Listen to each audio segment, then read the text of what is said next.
नमस्कार. फायनली आपण पाहतोय हर्षवर्धनने कुमुदिनीला एक प्रश्न विचारलेला असतो. आईसाहेब आईसाहेब काय ते खरं सांगा, शौर्य आणि ऊर्जाचं नक्की नातं काय? आता कुमुदिनी थोडी गोंधळलेली असते. ती स्वतःशी बोलत असते. हर्षवर्धनला आता सगळं सांगणं योग्य आहे का असा विचार ती करत असते. त्याच दरम्यान हर्षवर्धनने कुमुदिनीला म्हटलेलं असतं, आईसाहेब तुमच्याशी बोलतोय मी. कसला विचार करताय तुम्ही? का काही गोष्टी लपवायचा विचार करताय? त्यावर कुमुदिनी म्हणत असते, हर्षवर्धन मला काहीही लपवायचं नाहीये. मला तुला हे सांगायचं आहे की आता तू फक्त आणि फक्त शौर्याचा विचार कर. तो लवकरात लवकर बरा झाला पाहिजे. हे वाक्य ऐकल्यावर हर्षवर्धन म्हणत असतो, आईसाहेब शौर्य बरा होणारच आहे आणि तो आता शुद्धीवर देखील आलाय. मी जे विचारलंय त्याचं उत्तर द्या ना. त्यावर कुमुदिनी म्हणत असते, ठीक आहे, आता तू इतका फोर्स करतोयस तर तुला सांगते मी. हो, शौर्य आणि ऊर्जाचं एकमेकांवर जीवापाड प्रेम आहे. हे वाक्य ऐकल्यावर हर्षवर्धन चिडतो आणि बोलू लागतो, आईसाहेब काय बोलताय काय तुम्ही? ती ऊर्जा शिंदे आपल्या शौर्यावर प्रेम करते. त्यावर कुमुदिनी म्हणत असते, फक्त ती ऊर्जा शिंदे नाही तर आपला शौर्य देखील ऊर्जावर प्रेम करतो. आणि नुसतं प्रेम नाही तर जीवापाड प्रेम करतो. आज शौर्यवर जी काही वेळ आली होती ना, त्यातून या ऊर्जा शिंदेनेच तिला बाहेर काढलंय. हे वाक्य ऐकल्यावर हर्षवर्धन एकदम अवाक झालेला असतो. कुमुदिनी पुढे बोलू लागते, हर्षवर्धन जर माझा ऐकशील तर तू शौर्यासाठी ऊर्जाचा विचार कर, कारण शौर्यासाठी ऊर्जाच बेस्ट आहे. हे वाक्य ऐकल्यावर हर्षवर्धन बोलू लागतो, आईसाहेब तुम्ही जे काही बोलताय ते ऐकतोय मी, पण जरा तरी विचार करा, शिर्केंची मुलगी त्या अर्पिताचं काय होणार? आपण शौर्याचं लग्न अर्पिताबरोबर ठरवलंय ना. त्यावर कुमुदिनी म्हणत असते, हर्षवर्धन लग्न ठरवलंय, लग्न त्या दोघांचं झालेलं नाहीये, नाही साखरपुडा झालाय. हे वाक्य ऐकल्यावर आता हर्षवर्धन चांगलाच गोंधळलेला असतो. कुमुदिनी म्हणत असते, हर्षवर्धन बघ विचार कर, मला तर आपल्या शौर्यासाठी ऊर्जाच योग्य वाटते आणि शौर्य तिच्याशिवाय इतर कोणाचा विचार देखील करू शकत नाही. तू बघितलंस ना, मगाशी अर्पिता शौर्यजवळ आली होती, पण शौर्याने अर्पिताला काडीचीही किंमत दिली नाही. तो फक्त ऊर्जाकडेच पाहत होता आणि मग अर्पिता नाईलाजास्तव तिथेच बसून राहिली होती. शेवटी शौर्याने तिला घरी जायला सांगितलं. हे सगळं ऐकल्यावर हर्षवर्धन म्हणत असतो, ठीक आहे आईसाहेब, मी माझ्या मुलासाठी काहीही करायला तयार आहे. जर त्या शिर्केशी वैर घ्यावं लागलं तरी मी तयार आहे. हे वाक्य ऐकल्यावर कुमुदिनीला खूपच बरं वाटतं. अशातच आता शिर्के आणि शिर्केची मुलगी आता घरी असतात. तिथे अर्पिता ही आता रडू लागते. ती म्हणत असते, पप्पा पप्पा माझं लग्न नक्की शौर्याशी होईल ना? त्यावर शिर्के म्हणत असतात, होईल बाळा होईल, नको काळजी करूस तू. तुझा बाप या राज्याचा मंत्री आहे, उलटा पालत करेल, पण तुझं लग्न शौर्याशीच होणार.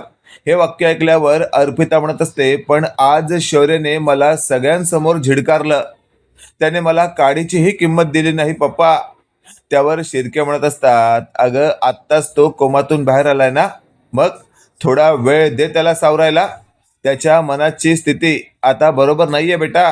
हे वाक्य ऐकल्यावर अर्पिता म्हणत असते, पप्पा मला फक्त तुम्हाला एवढंच सांगायचं आहे की मला फक्त आणि फक्त शौर्य हवा आहे.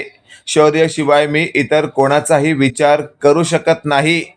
त्यावर शिर्केंनी आपल्या मुलीला जवळ घेतलेलं असतं आणि असं म्हटलेलं असतं, काळजी करू नकोस तू, अगदी तुझ्या मनासारखंच सगळं होणार. इकडे आपण पाहतोय हर्षवर्धनचा फोन शिर्केला गेलेला असतो. शिर्के तो फोन पाहतो आणि लगेचच हर्षवर्धनचा फोन रिसीव्ह करतात शिर्के. हर्षवर्धन बोलू लागतात, शिर्के साहेब मला तुमच्याशी थोडं बोलायचं आहे. हे वाक्य ऐकल्यावर शिर्के म्हणत असतात, हर्षवर्धन बोलायचं आहे, पण ते नंतर, आधी मी काय बोलतोय ते ऐका. आता हा शिर्के नेमका काय बोलणार हे ऐकण्यासाठी अनिरुद्ध गप्प असतो आणि तेवढ्यात शिर्के बोलू लागतात, हर्षवर्धन आज तुझा मुलगा जे काही वागला ना हॉस्पिटलमध्ये ते योग्य नव्हतं. माझ्या मुलीला त्याने ज्या प्रकारे झिडकारलं ते मी सहन करू शकत नाही. फक्त आणि फक्त माझा तो होणारा जावई आहे म्हणून मी शांत आहे. त्याला समजवायचा माझ्या मुलीशी असं वागायचं नाही. हे सगळं ऐकल्यावर आता हर्षवर्धन बोलू लागतात. शिर्के साहेब, झालं का तुमचं बोलून? आता मी बोलू? त्यावर शिर्के म्हणत असतात, हां बोला. त्यावर हर्षवर्धन म्हणत असतो, खरं तर माझ्या मुलाने आज जे काही केलं ना, ते मला देखील धक्कादायक होतं. मी हे सगळं पहिल्यांदाच पाहिलं. पण शिर्के साहेब, मला माफ करा. माझ्या मुलाचं लग्न तुमच्या मुलीशी नाही होऊ शकत. हे वाक्य ऐकल्यावर शिर्के एकदम हादरून गेलेले असतात आणि खूपच टेन्शनमध्ये दिसत असतात. त्याच वेळेला अर्पिता तिथे असते. ती म्हणत असते, पप्पा पप्पा काय झालंय? तुम्ही एकदम असे हादरलात का? त्याच वेळेला शिर्के स्वतःला सावरत हर्षवर्धनला बोलू लागतो, अय हर्षवर्धन, काय बोलताय तुम्ही हे? त्यावर हर्षवर्धन म्हणत असतात, जे तुम्ही आता ऐकलं, शौर्याचं लग्न अर्पिताशी नाही होऊ शकत. तुम्ही तुमच्या मुलीसाठी दुसरा कोणता तरी मुलगा बघा. हे वाक्य ऐकल्यावर हर्षवर्धनला फायनली शिर्केने धमकीच दिलेली असते. हर्षवर्धन, बोलताना जरा तरी विचार करायचा. आधी लग्न जुळवायचं आणि अचानकपणे ते लग्न मोडायचं, हे असं नाही चालणार. त्यावर हर्षवर्धन बोलू लागतात, शिर्के साहेब, समजून घ्या. जर माझ्या मुलाचं तुमच्या मुलीवर प्रेमच नसेल तर तुमची मुलगी खरंच माझ्या मुलाबरोबर सुखात राहू शकते का? त्यावर शिर्के म्हणत असतात, हर्षवर्धन, लग्नाआधीच प्रेम असणं गरजेचं नाहीये. कित्येक जोडप्यांमध्ये लग्नानंतरच होतं प्रेम. हे वाक्य ऐकल्यावर हर्षवर्धन म्हणत असतात, शिर्के साहेब, माफ करा मला. त्यावर शिर्के म्हणत असतात, कसली माफी मागताय? मी काही ऐकणार नाहीये. आणि एक गोष्ट लक्षात ठेवायची, मी या राज्याचा मंत्री आहे. जर माझं डोकं फिरलं ना तर सगळ्या जहागीरदार कुटुंबाला नेस्तनाभूत करून टाकेन. हे वाक्य ऐकल्यावर आता हर्षवर्धन थेट बोलू लागतात, शिर्के शिर्के, हद्द पार करताय तुम्ही. मी आतापर्यंत तुम्हाला मान देत आलो. याचा अर्थ हा नाही की मी तुम्हाला घाबरतोय. मी हर्षवर्धन जहागीरदार आहे. मला कमजोर समजायचं नाही या शिर्के. आता शिर्के समोर हर्षवर्धनचाही आवाज वाढलेला असतो आणि अशातच आता शिर्के थेट हर्षवर्धनला धमकीच देऊन टाकतात. हर्षवर्धन, तुझ्या घरात तू 2 वकील आहात ना? तुमच्या दोघांची सनद आजच्याच काढून घेतो. मग बसा दोघांनी रस्त्यावर कटोरा घेऊन. आता मात्र हर्षवर्धनची सटकते आणि हर्षवर्धन बोलू लागतो, ए शिर्के, जास्त माज आलाय का तुला? आता एकेरी उल्लेख केल्यामुळे शिर्केही भडकतो आणि बोलू लागतो, अरे वा हर्षवर्धन, आतापर्यंत प्रत्येक वेळी शिर्के साहेब असं म्हणत होतास ना, अचानकपणे तू मला शिर्के असं म्हणतोयस? त्यावेळेला हर्षवर्धन म्हणत असतात, तुझी ही लायकी माझ्या चपले एवढीच आहे. जास्त माच करशील ना तर लक्षात ठेव, तुझी देखील वाट लावीन मी. हे वाक्य ऐकल्यावर शिर्के म्हणत असतात, अच्छा, म्हणजे तू आता माझ्यापेक्षाही मोठा माणूस आहेस का? विसरतोयस का तू? मी या राज्याचा मंत्री आहे. मी काहीही करू शकतो. त्यावेळेला हर्षवर्धन बोलू लागतात, काहीही करू शकतो असं बोलून चालत नाही. तुझ्या मुलाने जे कांड करून ठेवलंय ना, त्या बाबतीत मी तुला कुठेही कधीही झुकवू शकतो, कारण तुझ्या मुलाविरोधात माझ्याकडे सबळ पुरावे आहेत. हे वाक्य ऐकल्यावर शिर्के आता तोंडातल्या तोंडात मारल्यासारखा एकदम गप्प झालेला असतो आणि त्याच्या डोळ्यासमोर स्वतःच्या मुलाचा चेहरा येतो. हर्षवर्धन बोलू लागतात, काय रे शिर्के, एका झटक्यात उतरला का तुझा माज? आणि अशातच आता शिर्केने फोन कट केलेला असतो. इकडे आपण पाहतोय आता हर्षवर्धन शिर्केला जे काही बोललेला असतो ते सगळं कुमुदिनीने ऐकलेलं असतं आणि कुमुदिनी हर्षवर्धनला शांत करण्याचा प्रयत्न करत असते. कुमुदिनी म्हणत असते, हर्षवर्धन शांत हो, इतकं हायपर व्हायची गरज नाहीये आणि हे सगळं आत्ता बोलायची गरज नव्हती. अजूनही आपल्याकडे बराच वेळ होता. त्यावेळेला हर्षवर्धन म्हणत असतो, आईसाहेब, तुम्ही बोलताय ते तुमच्या परीने बरोबर असेल, पण शिर्केसारख्या माणसाला समजवायला कधी वेळेची गरज नसते. यांना असंच ऐन वेळी चांगलं तोडून काढायचं असतं. अशातच आपण पाहतोय आता शिर्केच्या इथे विक्रांत बोलू लागतो, काय झालंय पप्पा? आज हर्षवर्धन अंकल सोबत एवढे वादविवाद कसे काय होतात तुमचे? त्यावेळेला शिर्केने साटकन विक्रांतच्या कानाखाली खेचलेली असते आणि शिर्के बोलू लागतात, नालायका, तुझ्यामुळे त्या तुटपुंज असलेल्या हर्षवर्धन समोर मला झुकावं लागतंय. तू ते कांड केलं नसतंस ना तर आज त्या हर्षवर्धनच्या छाताडावर पाय ठेवून त्याला चांगली जमिनीत गाडली असती मी. त्यावर मात्र अर्पिता बोलू लागते, पप्पा मला तुमच्या त्या पेशाशी काय संबंध नाहीये. तुम्ही फक्त मला सांगा माझं लग्न शौर्यशी होईल की नाही. आता अर्पिता ज्या पद्धतीने बोलत असते ते पाहून मात्र शिर्के चांगलाच कोलमडलेला असतो. शिर्के बोलत असतो, काळजी करू नकोस तू बेटा, तुझा बाप अजून जिवंत आहे. मी तुला त्या शौर्यापेक्षाही चांगला मुलगा शोधून आणून देईन. हे वाक्य ऐकल्यावर अर्पिता म्हणत असते, पप्पा शौर्यापेक्षाही चांगला नाही, मला शौर्यच हवाय. तुम्ही मला फक्त सांगा माझं लग्न शौर्याशी होईल की नाही, बाकी मी बघते. हे वाक्य ऐकल्यावर आता शिर्के अर्पिताला समजवण्याचा प्रयत्न करत असतो, पण काही केल्या अर्पिता समजून घेत नसते आणि शेवटी अर्पिता आपल्या बेडरूमकडे धाव घेते. बेडरूमकडे धावलेल्या अर्पिताला पाहून शिर्केच्या लक्षात आलेलं असतं की आता आपली मुलगी काहीतरी जीवाचं बरं वाईट करू शकते. शिर्केही तिच्या मागे धावतो, पण अर्पिताने आत जाऊन बेडरूममध्ये बसून आतमध्ये कडी लावलेली असते. शिर्के बाहेरून आवाज देत असतो, पण काही केल्या अर्पिता काहीच बोलत नसते. आतमध्ये नेमकं अर्पिता काय करते हेच शिर्केला कळत नसतं आणि शेवटी शिर्के आपल्या मुलाला विक्रांतला दार तोडायला सांगत असतो, पण त्याच्याने दार तुटत नसतं. तेवढ्यात आपण पाहतोय इकडे आता हर्षवर्धन हा शौर्यजवळ आलेला असतो आणि शौर्याच्या बाजूला ऊर्जा असते. हर्षवर्धन शौर्याला म्हणत असतो, शौर्य बेटा तुला काळजी करायची गरज नाहीये, तुझ्या मनासारखंच होईल. आता अचानकपणे हर्षवर्धनने येऊन शौर्याला असं म्हटल्यामुळे शौर्य आणि ऊर्जा हर्षवर्धनकडे पाहत असतात. त्याच वेळेला शौर्य म्हणत असतो, डॅड नेमकं काय म्हणायचंय तुम्हाला आणि कशाबद्दल.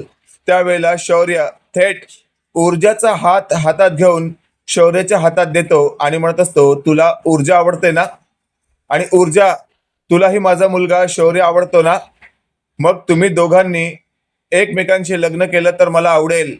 हे वाक्य ऐकल्यावर शौर्य मनापासून खुश झालेला असतो, पण ऊर्जा मात्र मनातून वेगळाच विचार करत असते. ती मनातल्या मनात बोलत असते, शेवटी शौर्य हा जहागीरदाराचाच मुलगा आहे. आणि अशातच आता थेट ऊर्जाला तिच्या आईचा फोन आलेला असतो, पूर्वाचा. ऊर्जा लगेचच तो फोन घेते.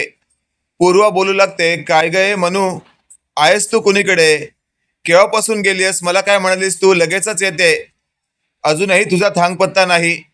त्यावेळेला ऊर्जा म्हणत असते, आई आलेच मी. आणि लगेचच ऊर्जा तिथून बाहेर पडते. कोणाला काही न सांगता शौर्य तिला थांबवण्याचा प्रयत्न करत असतो. आता हर्षवर्धनने आपला हात शौर्याच्या हातात दिलेला असतो. त्या प्रकारामुळे ऊर्जा थोडी डिस्टर्ब झालेली असते आणि शेवटी ऊर्जा तिथून घरी जायला निघते. इकडे आपण पाहतोय अर्पिता बेडरूम मध्ये एकटीच असते आणि तिने आतून कडी लावल्यामुळे शिर्के खूपच हवालदिल झालेला असतो. शेवटी शिर्केने आता दरवाजा तोडायला माणसं बोलवली असतात. दरवाजा तोडल्यानंतर अर्पिताला समोरच बेशुद्ध झालेलं पाहून शिर्के खूपच मोठ्याने ओरडतो, अर्पिता बेटा काय केलंस तू हे. आणि लगेचच तिला दवाखान्यात ऍडमिट करण्यात आलेलं असतं आणि तेही थेट शौर्य ज्या हॉस्पिटलमध्ये असतो त्या बेडच्याच बाजूला. आपल्याच बाजूला ऍडमिट झालेल्या अर्पिताला पाहून जहागीरदार कुटुंब एकदम अवाक होतं आणि तिथे शिर्केने हर्षवर्धनला धमकी दिलेली असते. हर्षवर्धन एक गोष्ट लक्षात ठेव, जर माझ्या मुलीला काही झालं ना तर मी कोणालाही सोडणार नाही. आता संपूर्ण जहागीरदार कुटुंब एकदम हादरलेलं असतं, कारण अर्पिताने जे काही केलेलं असतं त्यानंतर सगळेच अर्पिताच्या जीवासाठी प्रार्थना करत असतात. डॉक्टर म्हणत असतात तिने जास्त विष घेतल्यामुळे तिचं काही सांगता येत नाही. आणि अशातच आपण पाहतोय शिर्के तिथेच आता घुटमळत असतो आणि अशातच आता विक्रांत तिथे आलेला असतो आणि विक्रांत आता थेट शौर्याला भिडतो. तो म्हणत असतो, शौर्य एक गोष्ट लक्षात ठेव, तू जर माझ्या बहिणीला नाकारून त्या ऊर्जा शिंदेला जवळ करणार असशील ना तर मी तुला ठार मारून टाकेन. आता विक्रांतने सडेतोड असं म्हटल्यामुळे तिथे असलेल्या हर्षवर्धनने चाटकन विक्रांतला आडवं पाडत त्याला तुडवायला सुरुवात केलेली असते. हर्षवर्धन आपल्या मुलाला का मारतोय हे विचारलेलं असतं शिर्केने. त्यावेळेला हर्षवर्धन म्हणत असतो, तुझा मुलगा सडेतोड माझ्या मुलाला ठार मारण्याची धमकी देतोय आणि मी बघत बसू का. त्यावेळेला शिर्क्याने सुद्धा आपल्या मुलाला 2 सटासट कानाखाली पेटवलेले असतात आणि त्याला लाथ मारून तिथून हाकलून लावलेलं असतं. त्यानंतर शिर्के म्हणत असतात, हर्षवर्धन माफ करा, तो अल्लड आहे, त्याला कळत नाहीये तो काय करतोय ते. त्यावेळेला हर्षवर्धन म्हणत असतात, तेच तर, त्याने पद्माच्या बाबतीत जे काही केलंय ना त्यासाठी त्याला तुरुंगात जावंच लागणार आहे. तुम्ही तुमची कितीही मंत्रिपदाची ताकद लावा, पण त्याला काय मी आता सोडणार नाही. ऊर्जा शिंदे त्याच्या विरोधात होती ना, आता मी देखील त्याच्या विरोधात आहे. हे सगळं ऐकल्यावर धन शिर्के एकदम भावुक होतात. अशातच आपण पाहतोय आता शौर्य हा ऊर्जाला फोन करत असतो. ऊर्जा घरी पोहोचलेली असते, ती शौर्याचा फोन घेत नसते. पूर्वा म्हणत असते, का असं वागतेस तू, शौर्याचा फोन घे ना, उगाच त्याला नको तो त्रास व्हायला नको. शेवटी ऊर्जाने फोन घेतलेला असतो आणि शौर्य बोलू लागतो, काय झालंय तुला, का असं वागतेस तू, अचानकपणे हॉस्पिटलमधून का निघून गेलीस तू, माझं तुझ्यावर प्रेम आहे, तुझं देखील माझ्यावर प्रेम आहे असं तू मला बोललीस ना. त्यावर शौर्यला ऊर्जा म्हणत असते, पण मी हे कसं विसरू शकते, माझ्या वडिलांचा मृत्यू तुझ्या वडिलांमुळे झालाय. त्यावर शौर्य म्हणत असतो, अगं ऊर्जा, झाली गेली गोष्ट विसरून जा, हवं तर मी माझ्या वडिलांना थेट तुझ्या आईची तुझी माफी मागायला सांगतो, मग तर झालं. हे वाक्य ऐकल्यावर मात्र ऊर्जा मनातल्या मनात बोलत असते, शेवटी कायम माझ्या मनात ती गोष्ट खलतच राहणार आहे ना. आणि अशातच आता शौर्य म्हणत असतो, बोल ना ऊर्जा बोल. आणि तेवढ्यात तो फोन पूर्वाने घेतलेला असतो आणि शौर्य म्हणत असतो, बोल ऊर्जा बोल, मी माझ्या वडिलांना तुझ्या आईची आणि तुझी माफी मागायला सांगतो, मग तर झालं, मग तर आपल्या दोघांचं लग्न होऊच शकतं ना. हे वाक्य ऐकल्यावर पूर्वा एकदमच हादरते आणि पूर्वाला कळून चुकतं की शौर्याकडून होकार आहे आणि मनूकडूनही आहे, पण या दोघांना नेमकं जुळवायचं कसं. आणि अशातच आता शेठ शौर्याचा हातात